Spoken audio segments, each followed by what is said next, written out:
Now, where there's a problem, there's always almost a solution, and that can sometimes bring unexpected and exciting opportunities with it. Now, we're really looking forward to sharing some hope-filled stories with you today on EcoAfrica. I'm Malama Mukonde here in Lusaka, Zambia, and joining me from Lagos, Nigeria is my colleague, Chris Elems. Hello Malama, and welcome dear viewers to our show. Let's take a peek at what we have in store for you. What South Africa's wine growers can do to adapt to climate change. Injured sea turtles enjoy a new kind of recovery off Tunisia. And how a special gel can remove microplastics from drinking water. Single-use plastics, they're so convenient for wrapping food and drinking out of. But this convenience comes at a price. Plastic waste can take hundreds of years to rot. This pollution is bad for people and wildlife, and litter also looks awful, especially in areas of special beauty like Zimbabwe's Victoria's Fall. People there decided something had to be done. The world-famous Victoria Falls, as seen from Zimbabwe. Cliffs, water and plants form a spectacular natural wonder spanning more than 1.7 kilometers. And this is the other Victoria Falls. The town is a gateway to the World Heritage Site dominated by stone, metal and plastic. The town and the national park are linked by a 10-kilometer highway, today's destination for these waste collectors out on a mission. Plastic is our number one problem when it comes to waste. In all our cleanups, I can almost say that 70 to 80% of the waste that we collect is plastic in its various forms. As the custodians of one of the 7 natural wonders of the world, we are obviously beholden to ensure that we keep it clean and pristine at any given time. Douglas Musiringofa has been with the pristine Victoria Falls Society since 2022. It's a small team of 6 employees, but they've mobilized up to 400 volunteers who are helping them clean up the surrounding area. The Victoria Falls draws 400,000 tourists every year. Without a functioning waste collection system for them and the town's 35,000 residents, garbage often ends up in nature. So the group is also active in the nearby communities. In 10 villages, including here in Chidobe, they've set up cages for residents to store their waste, where the local wildlife can't get at it. There's the issue of animals consuming plastic. There's the issue of humans as well, burning stuff, which in turn pollutes the air. We have issues where people dig pits, and when they dig pits, they just, fill up those pits. And then what happens at the end of the day is you get microplastic going down to the water table, and then it's a chain reaction of so many bad things. So this is why we decided to have these cages. Every week, volunteers visit the 10 villages to empty the cages. Together with the cleanups in the streets, they collect around 3,000 bags of garbage a month, amounting to 40 tons a year. As a result, local residents have become more aware of the problem of environmental pollution.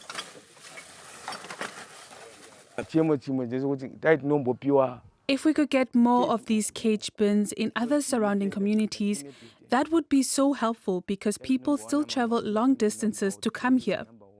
We need them in the center number 1, 3, 4 and 5. Right now we only have the cage bin here at center number 2. Having more of them would really go a long way.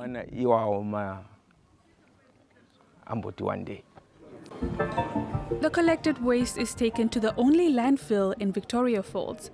With the support of environmental groups and tourism companies, the pristine Victoria Falls Society has built a solar-powered electric fence around the dump to keep out animals. But smaller species like baboons still find a way to come in and scavenge for food. The local tourism industry is worth millions of euros, but despite the landmark's popularity with visitors, local environmentalists complain that the town of Victoria Falls lacks an adequate waste disposal system and that the local council should do more. We are paying our taxes to the government to make sure that we are protected. We live in a clean environment.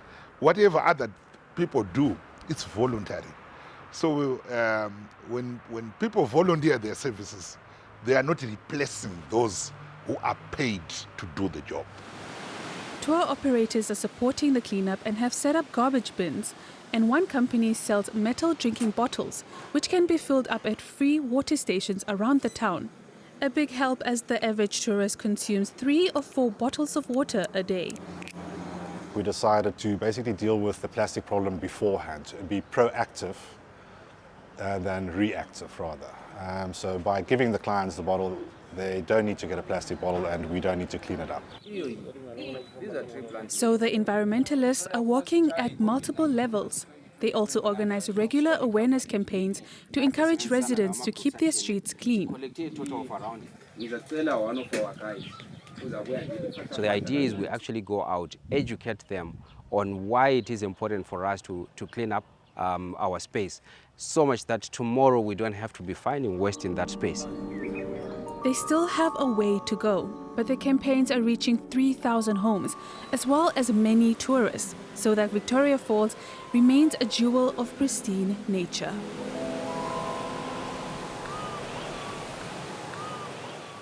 Now, we all know that visible plastic waste is a problem, but so is the stuff we can't see easily, microplastics. Now, these tiny particles are everywhere, even in the water we drink. Now, effective filtering is proving to be expensive for most places, but a scientist in Germany has found what looks like a possible sustainable solution.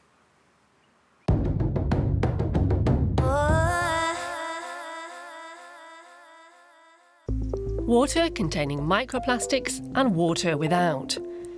During sewage treatment, an environmentally friendly gel is used. It's made mainly from carbon and silica. The gel binds the microplastic into clumps, making them visible. Our hybrid silica gel is like a magic glue that brings the microplastic particles together. They then float to the surface where we can easily skim them off. It turns many small particles into just a few clusters. Microplastics typically enter water treatment plants through cosmetics, clothing and industrial wastewater. Industrial plants emit the biggest share. A smaller proportion comes from private homes. The research team regularly collects data at a wastewater treatment plant in southwestern Germany. They also test the purified water once it's been fed back into a nearby stream. After 2 years of research, we're now able to remove 85 to 90% of the microplastics in the water. That's the kind of results you can work with. In their small laboratory, the scientists add fluorescent markers to the water samples. These are activated when light of a certain wavelength is directed onto the sample, revealing how much microplastic is present. The more the sample glows, the more microplastic it contains. Determined to make her discovery available to others, Katrin Schuhen founded a non-profit startup a few years ago to advise treatment plants and companies. The equipment is sold by a partner company and the gel is widely available. Companies can buy the equipment and build the plants themselves because they're very simple, they're low-tech. A basic reactor equipped with a stirrer inside and a power supply. And that's enough to trigger the process. Wastewater treatment plants and companies, including some from abroad, are now approaching Katrin Schuhen to use the system for their water. Incidentally, once removed, the microplastic can be cleaned and recycled. A circular economy that makes the system even more attractive for companies. In recent years, climate change driven by human activities has been causing havoc on South Africa's wine industry. Now, vines are very sensitive to shifts in weather patterns. Now, this has led wine growers there to rethink some of their cultivation methods. With many challenges being faced today, traditional know-how and modern technologies can provide the much-needed solutions. Have you ever seen these guys? They're runner ducks, and their job is to pluck snails and insects off of grapevines. At the Hartenberg Wine Estate in Stellenbosch, South Africa, wine grower Wilhelm Jobert added the duck squad to his team of natural pest controllers. For him, eco-friendly wine production starts at the very root. So part of regenerative viticulture is the integration of animals back into the farm, and we use cattle and we use sheep, and then this year we added something else, which is the runner ducks. Ducks specifically because the way they walk up straight, they can reach into the vine, and they can also do bigger distances per day than a normal duck. And then there's the geese, and these geese are there like the guardian dog. Animals instead of chemicals. The trend among South African wine farms is going towards regenerative approaches, as much of the soil has been degraded due to heavy pesticide use.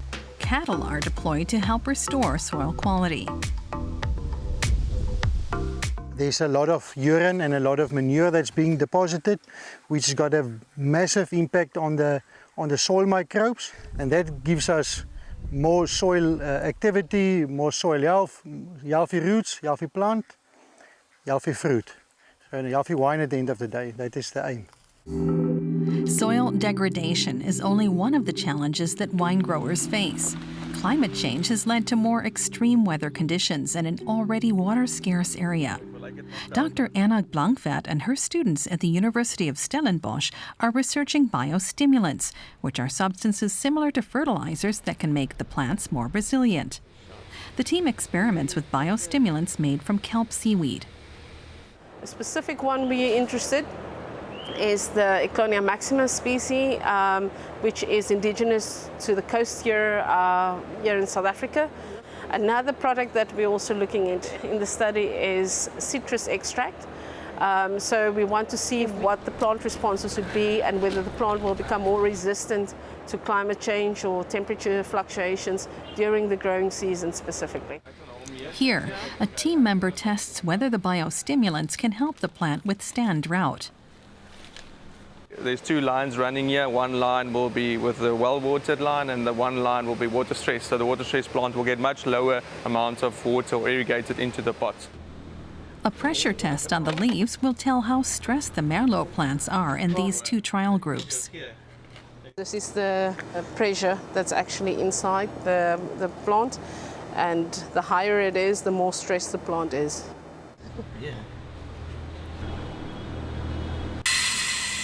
In a few months' time, the team will have gathered enough data to tell how effective the biostimulants have worked against the water stress. Most South African wine is produced in the Cape Floral region, a global biodiversity hotspot for plants and animals around Cape Town and beyond. Protecting this habitat is key. Hemel en Ada, or Heaven and Earth Valley, lies within this region and is considered a hidden gem for wine lovers. South African wine is known for being top quality, and most wineries are eco-friendly too, with 90% green certified. But retailers abroad often don't want to pay more for it. We have different sustainability issues that we face. We are not using so much energy and we are not using so many resources as Global North is using, to be honest with you. But in the Global South, one of the most important things is how do we take care of our people and our communities. And I think sometimes Global North wants wines at certain price points. What about making sure that we pay everyone really a decent wage? And this is so important that we do that. For me, that's the most important thing. The South African wine industry employed more than 270,000 people in 2023. Many depend on these jobs.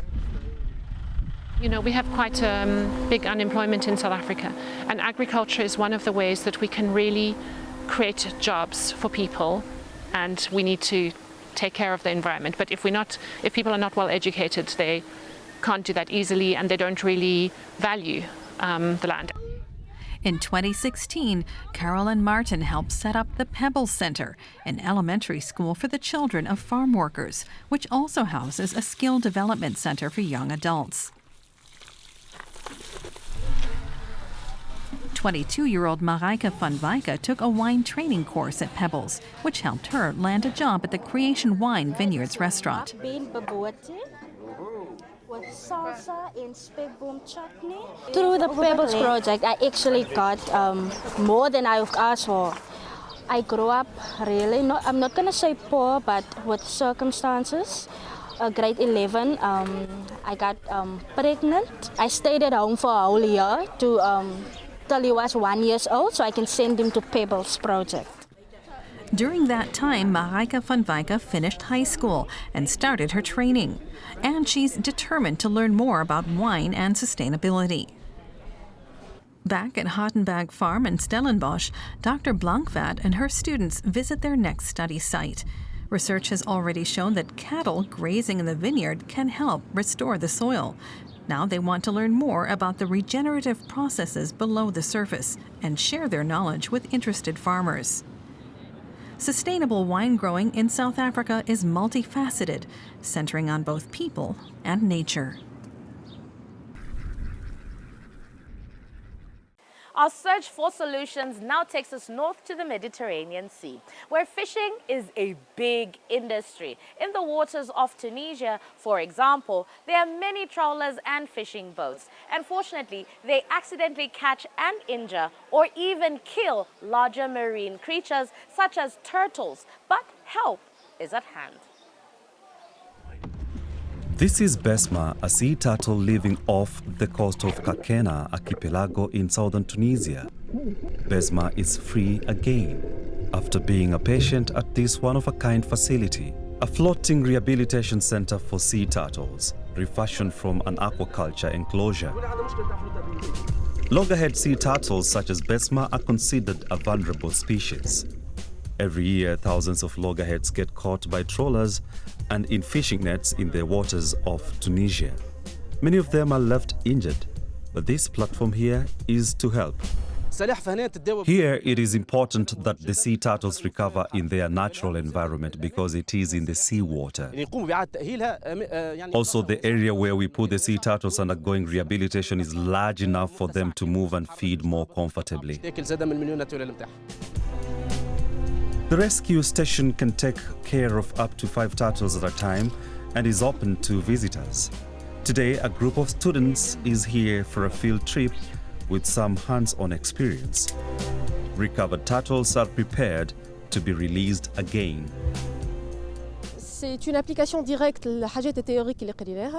This is a direct application of the theoretical things that we've been studying.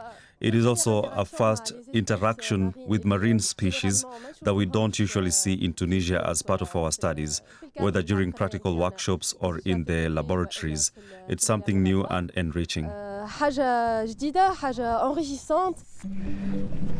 Rising sea temperatures, overfishing and pollution have shifted the migratory routes and habitats of sea turtles and other marine species over time. As well as helping injured turtles get back on their feet, this project also aims to help study changes in their ecosystem and how they can adapt. Released turtles get a beacon attached to their shell, which helps collect valuable research data. In the future, the platform's researchers hope to attract summer tourists to raise awareness about endangered species and marine conservation.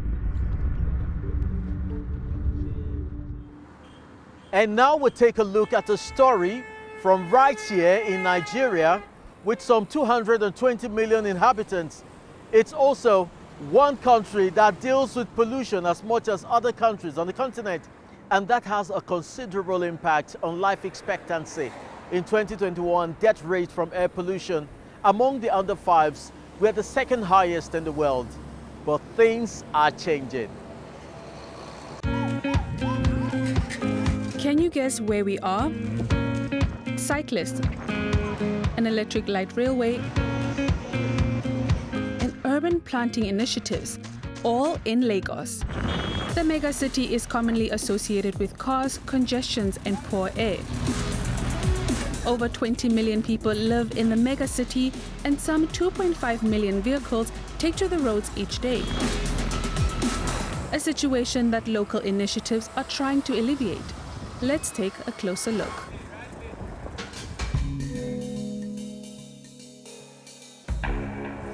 One project is annual Car-Free Days. 500 people participated in the event's third edition in 2024. Organizers are thinking bigger. How can we also have good public transport? So hence the Sustainable Transport Festival. It talks about walking, cycling, other means of transportation, but also sustainable transportation, mass transportation. And that starts with plans for cycle paths, which have won the backing of local politicians. To get them to put them in the old roads might be a challenge because of size of road for starters, and also the plan. But what we've done is where we can still incorporate it, we have done that, and for future engagements and future infrastructure plans. The long-term goal of the Lagos Urban Development Initiative, or LUDI, is a healthier and more livable city where people can get out and have fun. And their plans are going down well with women here too, who don't often ride bikes. Every time we're on our cars and the atmosphere gets so dusty with dust smoke that comes out of it, it doesn't help us to breathe well. And so we began to learn how to do it on our bicycle.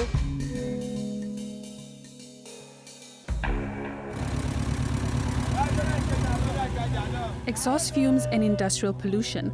Lagos air quality has improved a little in recent years, but pollution levels are still 3 to 4 times higher than WHO guidelines.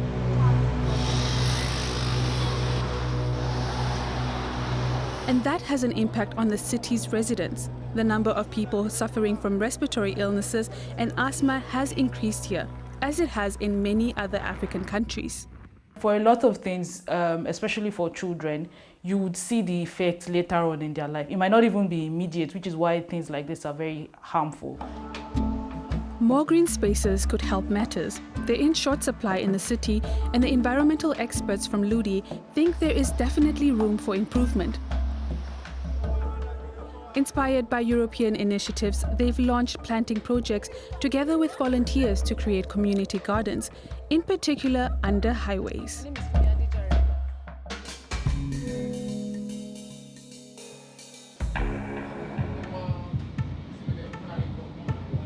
So what are the Lagos authorities doing? They've been building an electric rail network. The first phase was opened in autumn 2023. The Blue Line runs from west to east and spans 13 kilometers so far. The rest is scheduled for completion by the end of 2026. Meanwhile, the new Red Line opened in October 2024, and the mass transit system is set to be further expanded in the years to come. If you look at the Blue Line now, we have the train there's seamless integration between the train and the buses that take people to the inner suburb where they are working or where they are going to go, or they disperse to the city. And then on the Red Line as well, every station of the Red Line has a bus terminal. The trains are quite popular. At 40 € a ticket, fares are not expensive, and it certainly beats being stuck in a traffic jam or walking. It was amazing. I felt like we shouldn't even get to where we were going to because I was enjoying the cool environment and the whole thing. And it was quiet, like not normal Lagos noise when you enter the bus or shift, do this. So it was really amazing. I enjoyed it.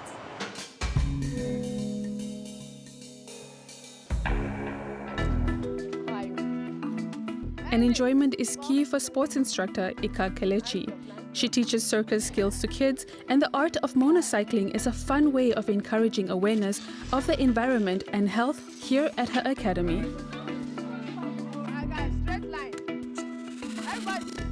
Let them start knowing from a young age.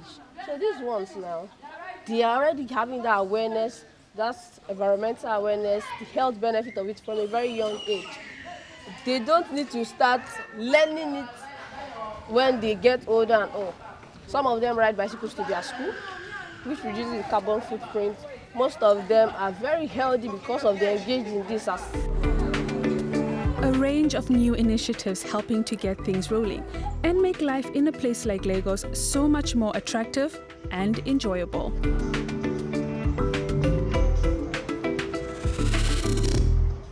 That's all for today's show. Would love to hear your thoughts, so please drop us a line at eco@dw.com and join us next week to see more people making a positive difference.